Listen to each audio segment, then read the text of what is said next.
We are in Kerala today to speak to Mrs. Aruna Sundararajan, Principal Secretary, Social Welfare, Govt of Kerala.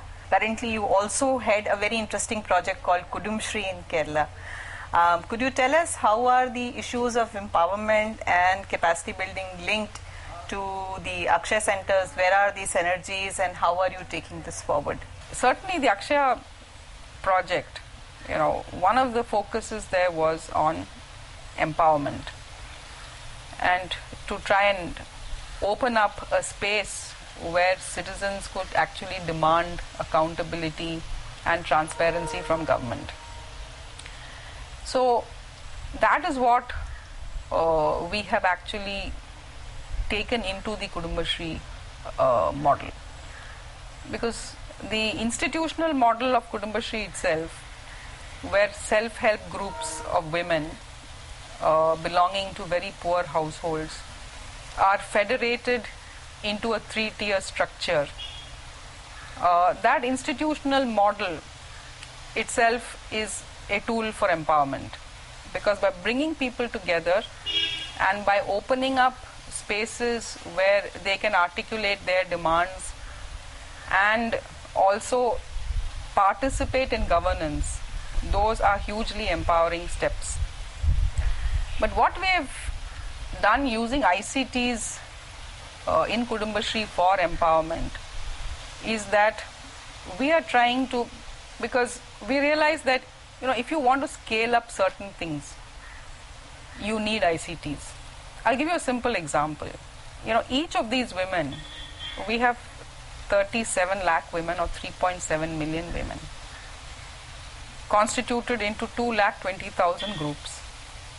So the point is, each of these 2,20,000 groups has a story to tell of their struggles to be empowered.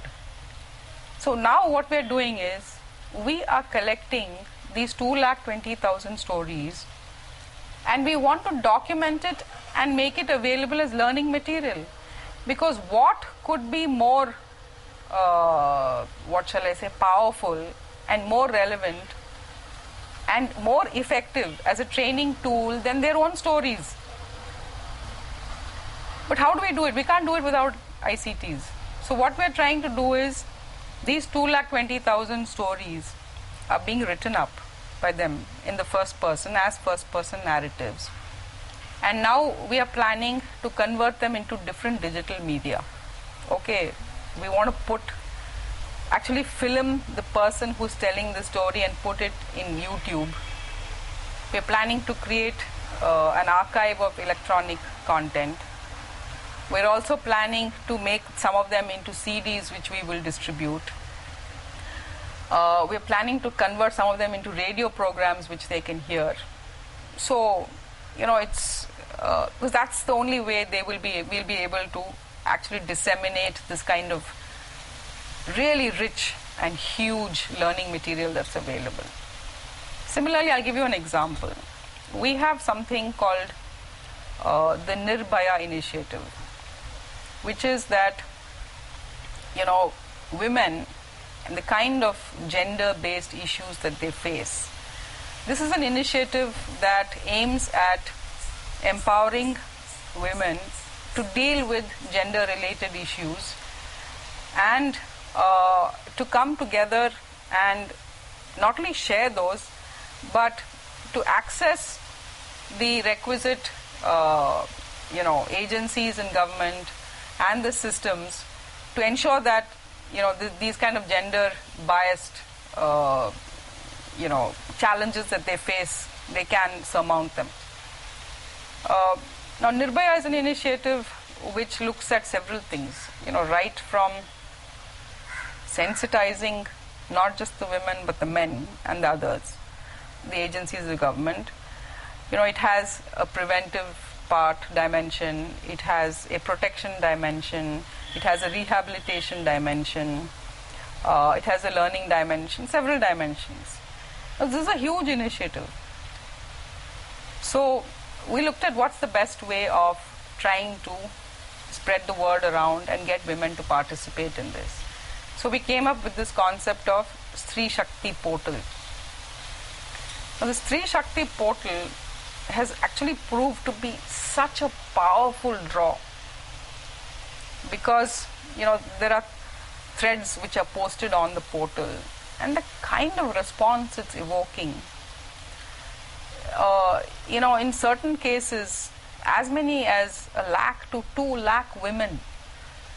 You must remember, these are women without ICT access. They are absolutely grassroots women. They are, so enthused to come and respond.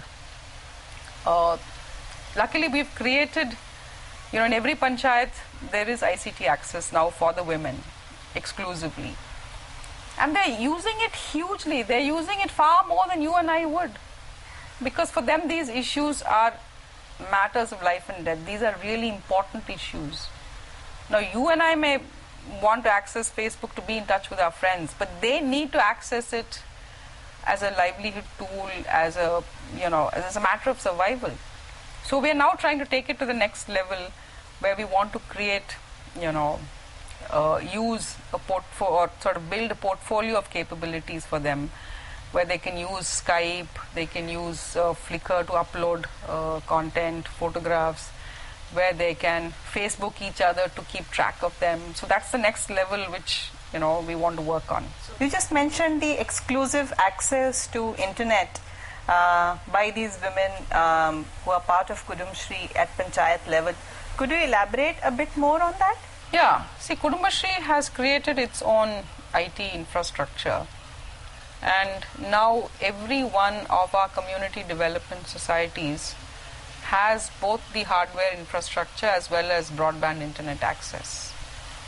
So it's heavily used, because there are a lot of governance related uses to which these people use it, and also things like tracking our own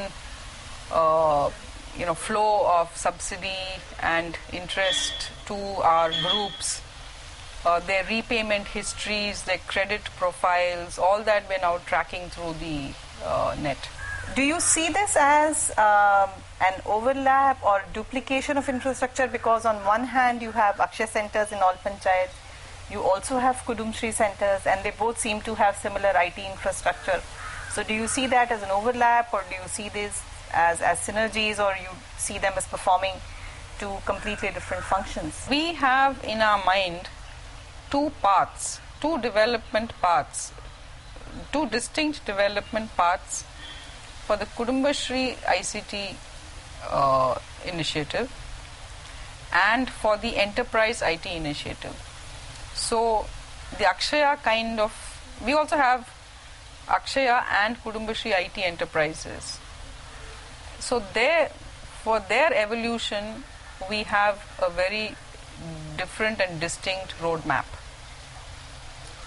For our own use, within the network, because governance requirements, empowerment requirements, and our own communication requirements are very huge, because you have to remember that we have to communicate with 37 lakh women, almost on a pretty real-time basis for many things. So for our own, so the two are distinct. It's not an overlap. It's not a duplication.